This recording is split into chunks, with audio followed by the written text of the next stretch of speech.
Hello everyone. तो कैसे हैं आप सभी। उम्मीद करता हूँ बेहतरीन होंगे। और अब तो कॉलेज के एग्जाम्स भी खत्म हो गए हैं तो सब बढ़िया ही चल रहा होगा। मोस्ट ऑफ द कॉलेज के एग्जाम खत्म हो गए हैं।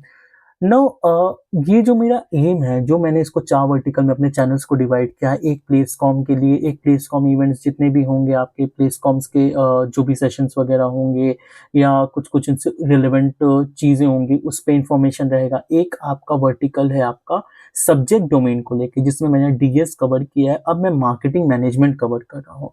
तो मार्केटिंग मैनेजमेंट, तो लेट्स सी कि मार्केटिंग मैनेजमेंट को अब हम लोग कैसे देखेंगे। ठीक है।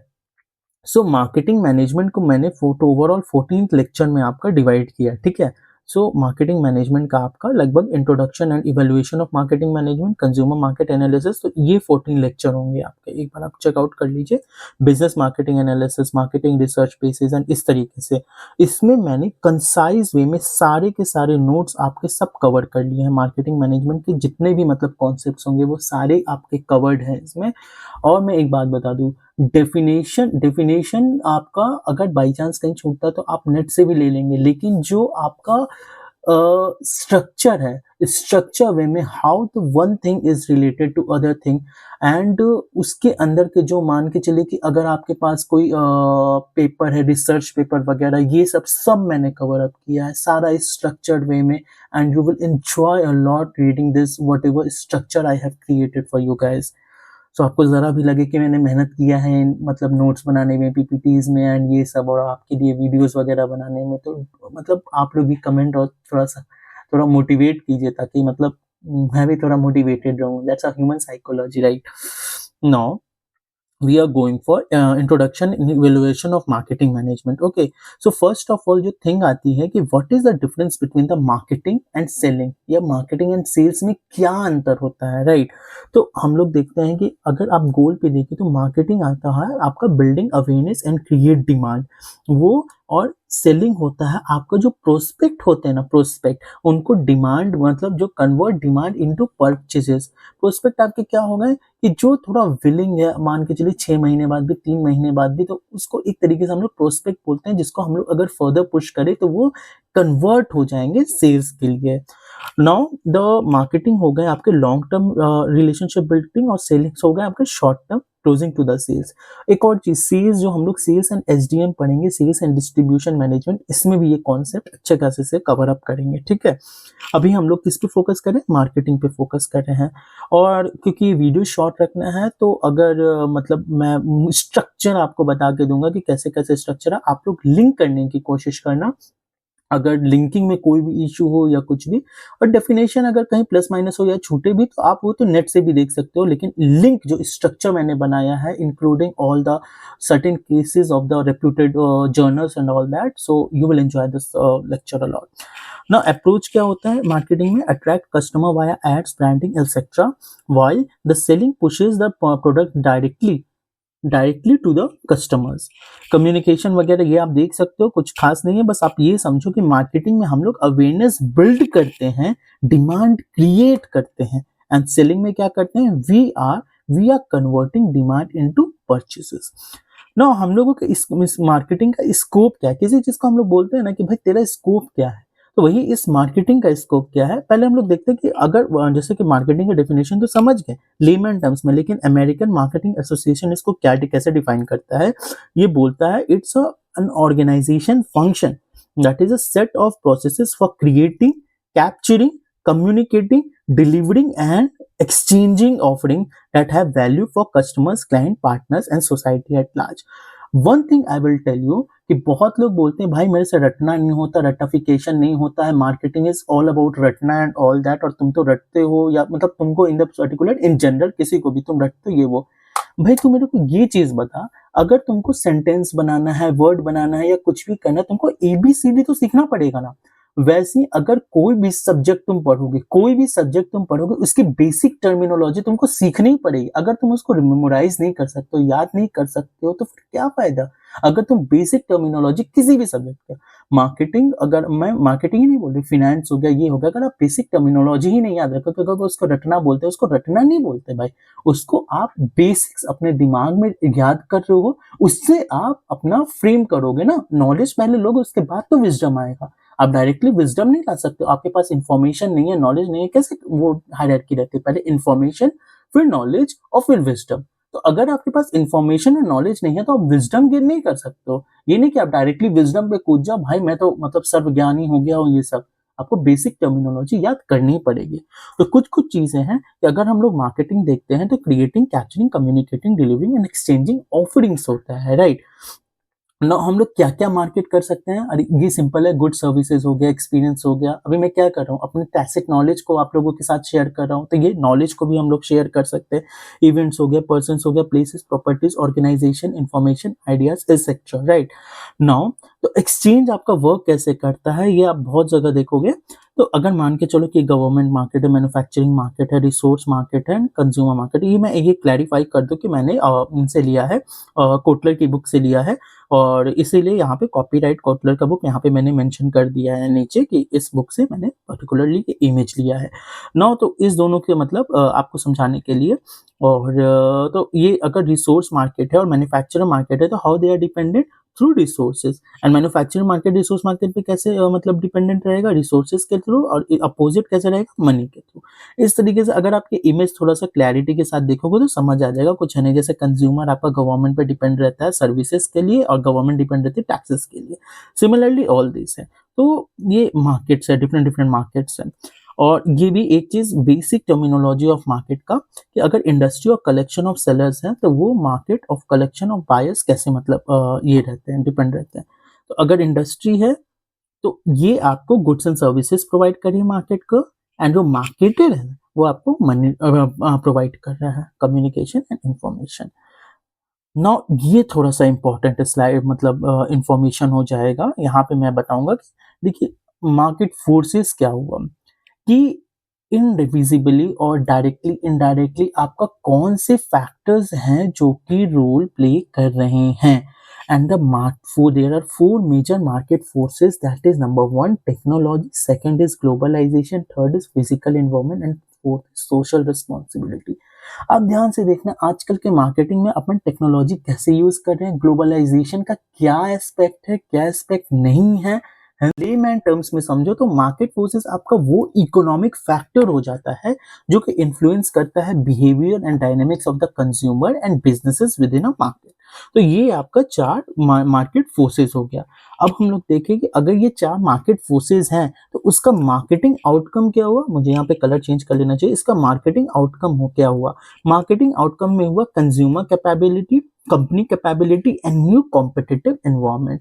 मतलब क्या हुआ कि आपके पास देखिए टेक्नोलॉजी है, अगर बंदे के पास टेक्नोलॉजी है तो कंज्यूमर क्या कर रहा है, उस टेक्नोलॉजी से यूज करके ऑनलाइन इंफॉर्मेशन भी गैदर कर रहा है, वगैरह वगैरह सारे इंफॉर्मेशन गैदर करके उसके बाद कुछ चीज खरीदने का या करने का कोशिश कर रहा है, राइट। तो ये टेक्नोलॉजीज कंज्यूमर की कैपेबिलिटीज हो गई, कंपनी की क्या कैपेबिलिटी है, उसी टेक्नोलॉजी को इंगेज कर रहा है कस्टमर्स को मूव पर्सनली और सप्लाई चेन इंप्रूव करने के लिए, पर्सनली अप्रोच करने के लिए, राइट।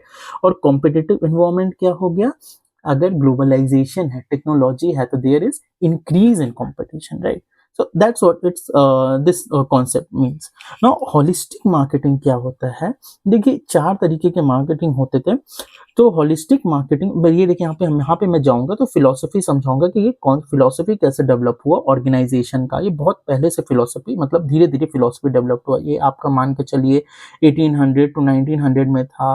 फिर ये आपका प्रोडक्ट फिलोसफी मतलब दूसरे टाइमलाइन में था, अराउंड आई थिंक 1900 से लेकर 1930 में था। तो अभी होलिस्टिक मार्केटिंग फिलोसफी चल रहा है। और होलिस्टिक मार्केटिंग फिलोसफी को याद रखने के लिए ये याद रखिए, RIP यूज कर सकते हैं, RIP रेस्ट इन पीस वाला और आई। अब मतलब ये याद करने के लिए बता रहा हूँ। अब इसमें चार एस्पेक्ट आता है, एक हो गया integrated marketing, relationship marketing, internal marketing and performance marketing.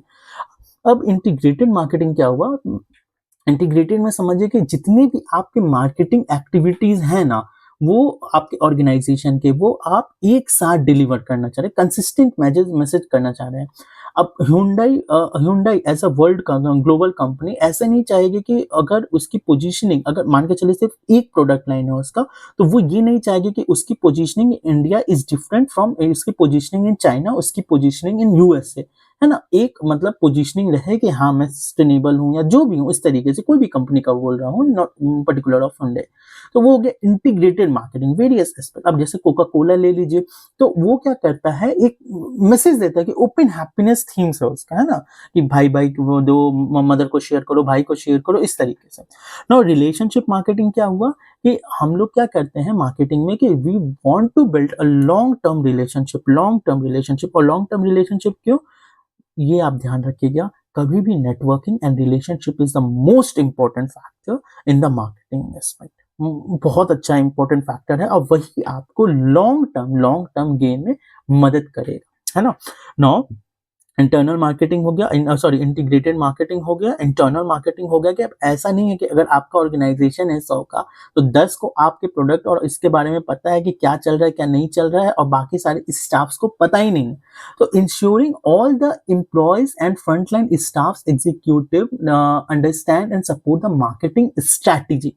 ठीक है ना? अब जैसे एक मैं एग्जांपल लेता हूँ जैपोस का। जैपोस क्या करता है, अपने एम्प्लॉयज को ट्रेन करता है, मतलब बहुत सारी कंपनीज करती है, लेकिन प्रायोरिटाइज कस्टमर सर्विस कैसे करना है, मैकडी भी करती है, बहुत सारी कंपनी, जिसमें मैंने जैपोस का एग्जांपल लिया। तो उस तरीके से सारे अपने एम्प्लॉयज को ट्रेन करना है कि आखिर मेरी कंपनी कर क्या रही है। और परफॉर्मेंस मार्केटिंग हो गया कि मतलब it focuses on measuring financial and social outcome of marketing activities. अगर मैंने 1 रुपया लगाया है तो उससे मेरे को कितना बेनिफिट हो रहा है, वो बेनिफिट तुम्हारा इस टर्म्स में तो मतलब आपको ऐड नहीं होगा, आप कैसे करते हो, वो आरएमडी का भी एक हिस्सा है। और मतलब कि ये कि अगर मैंने इतना लगाया तो मेरे का क्या इम्प्रूवमेंट हो रहा है। अच्छा, एक और चीज यहाँ पे बता रहा हूँ, परफॉर्मेंस मैट्रिक्स। अगर हम लोगों को ये चीज करना है, performance marketing focuses on measuring financial and social outcome, इसमें हम लोग यहाँ पे देख सकते हैं कि हाइपोथेसिस वाला हम लोगों ने जो क्वेश्चन किया था डीएस में, अगर आपको याद हो, डीएस का एक क्वेश्चन इसी तरीके से था कि मार्केटिंग का उन्होंने इतना पैसा लगाया है और इतना इतना परफॉर्मेंस या आउटकम आया है, तो बताइए उसके थ्रू आया है कि नहीं आया। तो हम लोगों ने हाइपोथेसिस के थ्रू किया था, आई थिंक लेक्चर नंबर 15 या 14 इस तरीके से था कुछ। तो इस तरीके से हम लोग परफॉर्मेंस मैट्रिक मेजर करते हैं, राइट, कैंपेन का, ये सब का। अब क्या हुआ, हम लोग देख रहे हैं कि इवैल्यूएशन मार्केटिंग रोल ऑर्गेनाइजेशन में कैसे हुआ और मार्केटिंग इवैल्यूएट का इवोल्यूशन कैसे हुआ। देखिए 1750s के बाद ही आपका इंडस्ट्रियल रिवॉल्यूशन मोर और लेस शुरू हुआ है। ठीक है, 1750s के बाद ही आपका मोर और लेस इंडस्ट्रियल रिवॉल्यूशन शुरू हुआ है। अब ये जो मैं मार्केटिंग फिलॉसफी ला रहा हूँ, देखिए मैंने एक आर्टिकल पढ़ा था सोलोमन ए गिल्सन का the evolution of marketing concept, और उसमें से मैंने ये टर्मिनोलॉजी आप लोग के लिए निकाली है।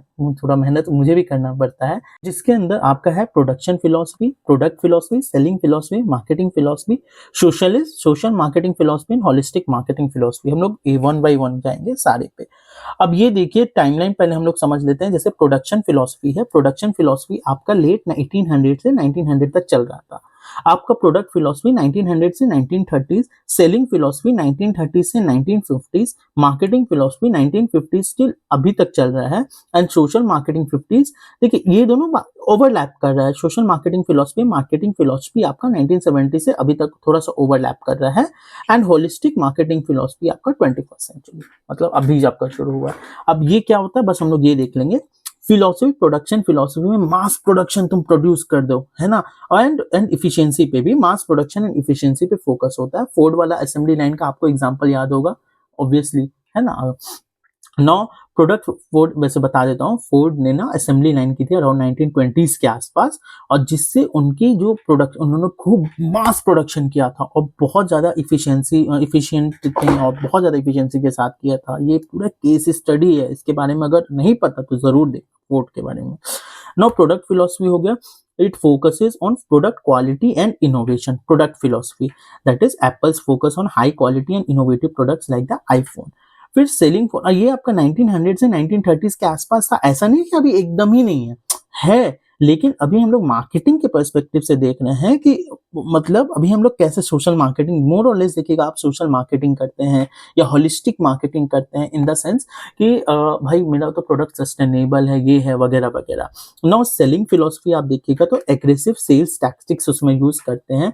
Insurance companies using direct selling to convince the customers. Marketing philosophy हो गया meeting the customer needs and wants, है ना। ये आपका 1950 से अभी तक था। जैसे क्या होता है कि आपका कोई नीड हुआ किसी चीज का, उस हिसाब से हम प्रोडक्ट लेकर आ रहे हैं, उस हिसाब से हम प्रोडक्ट को आपको मार्केट भी कर रहे हैं। ये हो गया जैसे कि अमेजन हो गया, focus on customer convenience and personalised product and all that. अब इसी में कॉन्सेप्ट हुआ 1970 के बाद। आप भी जान रहे हो कि बहुत ज्यादा इन्वायरमेंटल सस्टेनेबिलिटी को लेके और वगैरह वगैरह बहुत ज्यादा हलचल मची पूरी दुनिया में। तो वहां पे फिर सोशल फैक्टर आ गया, जैसे कि अब इसमें हम लोग क्या किए, profit, balancing profit with society as well as wellbeing. And फिर आखिरी में अभी जो आपका 21st सेंचुरी में चल रहा है, होलिस्टिक मार्केटिंग फिलोसफी। अभी ध्यान रखना, आप जिस भी ऑर्गेनाइजेशन को ज्वाइन करोगे ना, वहां पे क्या करोगे, होलिस्टिक मार्केटिंग फिलोसफी। वो क्या होता है, वो चीज ध्यान रखो। वो होता है आपका integrated approach across the business, that is like example Coca Cola ने आपने क्या किया, global branding and local community engagement effort. दोनों तरीके से, मतलब आप एक होलिस्टिक का भी हम लोगों ने मार्केटिंग कॉन्सेप्ट पढ़ा, क्या होता है आपका, इसके अंदर 4 एस्पेक्ट आते हैं, relationship marketing, integrated marketing, internal marketing and performance marketing. एक एस्पेक्ट में यहाँ पे आपको ये बताना चाहूंगा, वो तो कॉन्सेप्ट आपका नंबर मतलब जो भी था आपका फिलोसफी तो कवर हो गया। यहाँ पे मैं ये बताना चाहूंगा कि जो 4 मार्केट फोर्सेस है ना, 4 मार्केट फोर्सेस क्या था, आप उसको ऐसे याद कर लो, EGST के नाम से। EGST, ई से क्या हो गया, इन्वायरमेंट, जी से हो गया ग्लोबलाइजेशन, एस से हो गया सोशल रिस्पॉन्सिबिलिटी एंड टी से हो गया टेक्नोलॉजी। उससे आपका क्या आया, उससे आपका की मार्केटिंग आउटकम्स आ गया, है ना। और की मार्केटिंग आउटकम से क्या हो गया, होलिस्टिक मार्केटिंग आ गया। ये चीजें हम ना, होलिस्टिक मार्केटिंग का क्या मैंने आपको शॉर्ट फॉर्म बताया था, IRIP, ठीक है, internal, relationship, integrated and performance marketing, ये हो गया।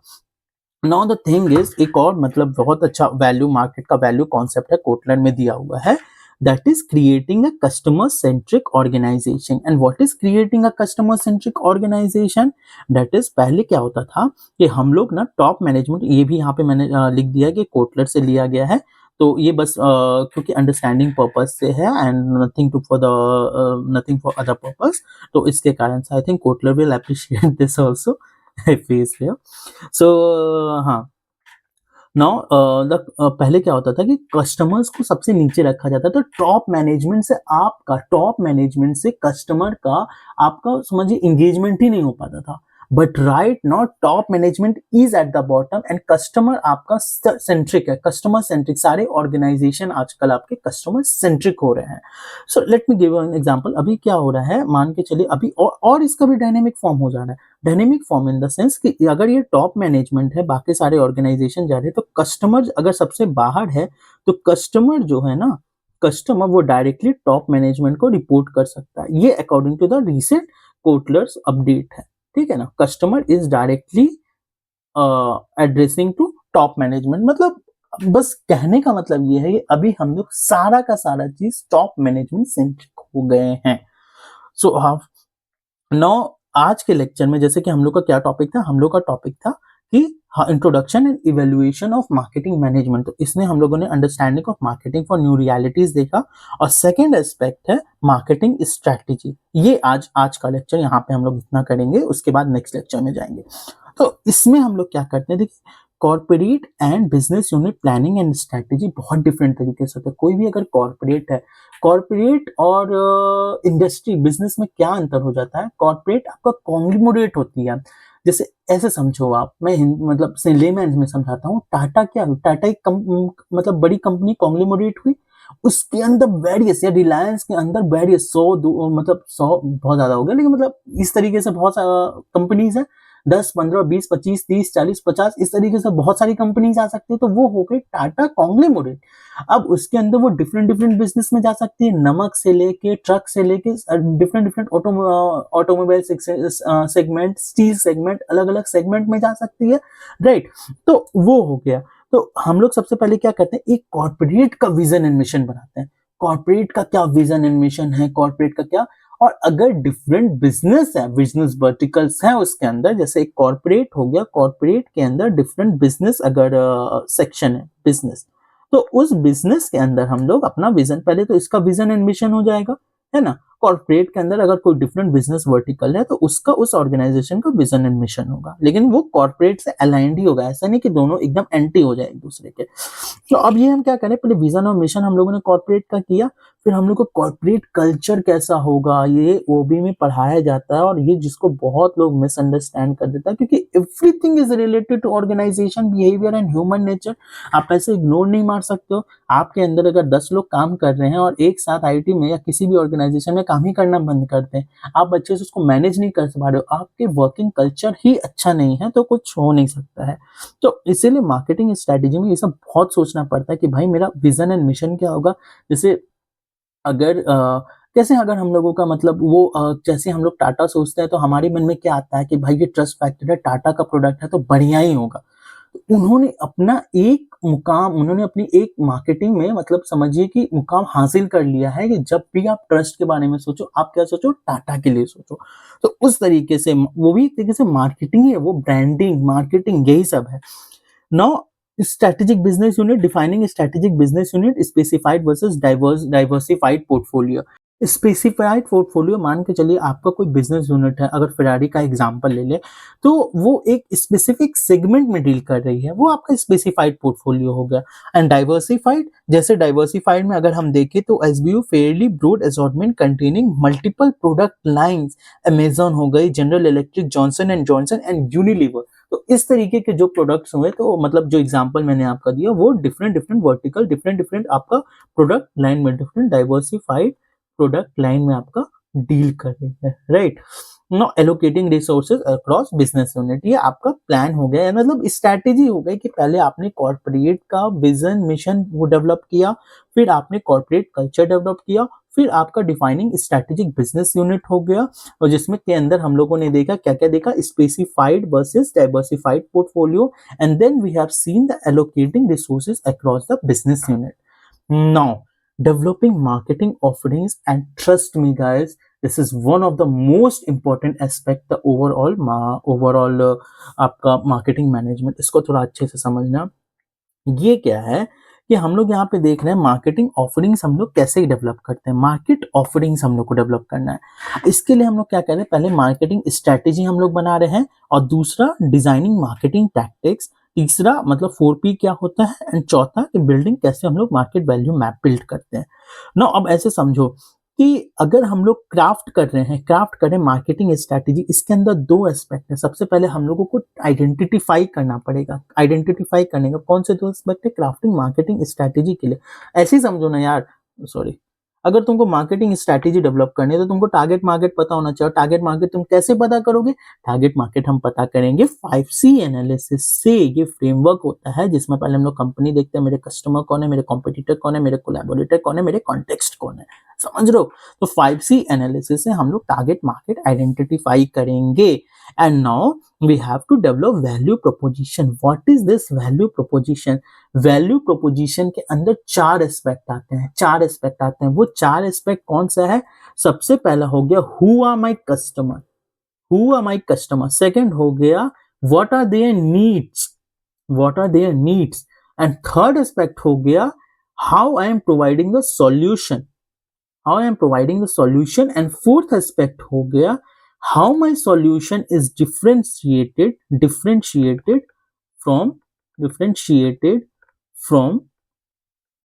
तुम्हारा कॉम्पिटिटर। चार एस्पेक्ट हो गया। वैल्यू प्रोपोजिशन, मेरा जो भी मार्केटिंग होगा, जो भी ये होगा, इस वैल्यू प्रोपोजिशन पर डेवलपिंग का वैल्यू प्रोपोजिशन, प्रोडक्ट का वैल्यू प्रोपोजिशन या मार्केटिंग का वैल्यू प्रोपोजिशन ये होगा, ठीक है। नौ अब ये चीज समझो, ये मैं हटा रहा हूं, ठीक है। अब ये चीज समझो यहाँ पे कि अगर ये कस्टमर, देखो कुछ भी हो, ये आपका तीन एस्पेक्ट होता है। एक हो गया कस्टमर वाला एस्पेक्ट, एक हो गया आपका ये एस्पेक्ट, कौन सा, कंपनी वाला एस्पेक्ट, और एक हो गया आपका ये हो गया, ठीक है। ये हो गया आपका, ये हो गया कंपनी, ये हो गया कस्टमर, और ये हो गया आपका कोलैबोरेटर। ये जो हुआ ना, जहां पे तीनों तीनों सेगमेंट आपका एक साथ आ रहा है, इसको मैं थोड़ा येलो लाइन से कर देता हूं। ये जो हुआ ना, ये इसको बोलते हैं ऑप्टिमल वैल्यू प्रोपोजिशन। अगर इस रेंज में है कोई तो इसका मतलब क्या हो, कौन कौन बेनिफिट हो रहा है आपका, कंपनी भी बेनिफिट हो रही है, कस्टमर भी बेनिफिट हो रहा है, कोलैबोरेटर भी। अगर कोई बेनिफिट नहीं होगा तो कोई क्यों कोलैब करेगा, या कंपनी क्यों मतलब आपका प्रोडक्ट बेचना पसंद करेगी, या कस्टमर क्यों, अगर वही बेनिफिट नहीं हो रहा तो वो क्यों खरीदेगा। तो अगर आपको पोजीशन करना है, आपकी मार्केटिंग स्ट्रेटेजी क्या होती है, जब आप वैल्यू प्रोपोजिशन करो तो ये आपका ऑप्टिमल होना चाहिए, इस रेंज में होना चाहिए, डोंट फॉरगेट दैट, वो होना इसी तरह होना चाहिए, ठीक है। Not designing marketing tactics. अब देखो अपन मार्केटिंग टैक्टिक्स, देखो इसमें कॉन्सेप्ट समझना। देखो क्या होता है, आपने स्ट्रैटेजी तो बना ली, स्ट्रैटेजी बनाने के बाद अब आप ऐसे समझो, ये जो चीज हुआ, इसको आपको डेवलप करना है, ऑप्टिमल ये भूल ले रहा हूं मैं, आपको ओवीपी डेवलप करना।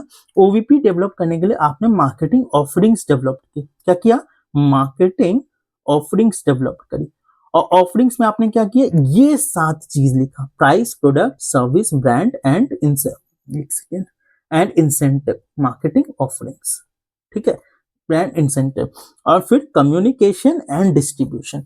अगर समझ रहे हो आपने वैल्यू प्रोपोजिशन डेवलप किया, ऑप्टिमल वैल्यू प्रोपोजिशन डेवलप किया, अब मुझे वो मार्केटिंग टैक्टिक्स करना है कि मैं उसको अचीव कैसे करूंगा। और वो अचीव आपका 7 एस्पेक्ट पे डिपेंडेंट है, और वो 7 एस्पेक्ट क्या है आपका, यहां मैंने बता दिया। नंबर 1 है price, second is product, third is service, fourth is brand, fifth is incentive. इसको हम लोग बोलते हैं designing value. Now communicating value is communication, six, and delivering value is distribution, right, delivering value is distribution, ठीक, ये 7 हो गया। और इतना करने के बाद 4P ऑफ मार्केटिंग का तो आप समझ ही रहे हो कि 4P ऑफ मार्केटिंग क्या हो गया। 4P of marketing is nothing but product, place, price, promotion. And trust me guys, जो हम लोग फर्दर सब्जेक्ट्स पढ़ते हैं ना, सारा का सारा यही कि how to communicate value, how to मतलब product, new product development and all that, what is advance pricing, place का हो गया ERM, B2C मतलब एक्सटेंडेड रिटेल मैनेजमेंट, और ये सब B2C के सेगमेंट में, B2B के सेगमेंट में and all that. So the thing is, the overall thing is कि मतलब इसी का हम लोग एक्सटेंडेड वर्जन पढ़ेंगे, इसी का हम लोग स्ट्रक्चर पढ़ेंगे वगैरह वगैरह। Now the last part is planning and managing marketing strategies, that is G STIC framework. G STIC framework मतलब एक एक्शन प्लानिंग के लिए। देखिए फ्रेमवर्क हम लोगों को जरूरत क्यों होता है, अगर आप एक पर्टिकुलर चीज सोचिए कि भाई मेरे को ये काम करना है, आपको कोई फ्रेमवर्क नहीं पता, आपने 100 लिस्ट बना ली, ठीक है ना। अब प्रायोरिटी हो सकता है, अगर आप वेल वर्स्ड, आपके पास विजडम एंड नॉलेज इन्फॉर्मेशन सब है मतलब, तो आपने वेल वर्स्ड बहुत अच्छे तरीके से वो किया कि हाँ भाई ऐसे से काम करना है। लेकिन बहुत लोग अगर नए जब आते हैं तो उन लोगों को आइडिया नहीं रहता कि क्या क्या चीज इंक्लूड करना है और क्या एक्सक्लूड करना है, राइट। जब वो आइडिया का लायक होता है या इस तरीके से, फ्रेमवर्क असिस्ट करता है आपको एक प्रॉपर स्ट्रक्चर वे में सोचने के लिए, है ना, इस तरीके से। तो वही बोल रहा है कि अगर planning and managing marketing strategies करना, तो एक जी स्टिक करके फ्रेमवर्क है फॉर एक्शन प्लानिंग। एंड इसमें क्या होता है, पहले गोल्स डेवलप कीजिए, फिर आप स्ट्रेटेजी डेवलप द स्ट्रेटेजी, फिर आप टैक्टिक्स क्रिएट कीजिए। टैक्टिक्स अभी हम लोगों ने देखा, मार्केटिंग टैक्टिक्स क्या क्या था, फिर उसको कैसे इंप्लीमेंट करना है, कैसे डिजाइन एंड कंट्रोल करना है, ये सब हम फर्दर पढ़ेंगे। आज के लेक्चर में मैंने सिर्फ क्या किया, आज के लेक्चर में मैंने आपको बेसिक्स दिया है कि इंट्रोडक्शन और इवैल्यूएशन कैसे हुआ मार्केटिंग मैनेजमेंट का। पहले हम लोगों ने देखा what are the difference between sales and marketing, then we have seen कि मतलब उसका स्कोप क्या है। स्कोप के बाद फिर हम लोगों इंपॉर्टेंट एस्पेक्ट पे गए कि what are the new marketing realities, and that marketing realities was four major जो मार्केटिंग फोर्सेस है, how they are leading to the three marketing outcomes, and how that is relating to the holistic marketing, which is the marketing philosophy of 21st century era. Now इसके बाद हम लोग किस पे गए, एक मैंने जो आर्टिकल पढ़ा था that is from Solomon and E Kielson, उसमें देखा हम लोगों ने कि टोटल मार्केटिंग फिलोसफीज क्या क्या थी, that is production philosophy, product philosophy, selling philosophy, marketing philosophy, social marketing philosophy and holistic philosophy, ये हम लोगों ने देखा।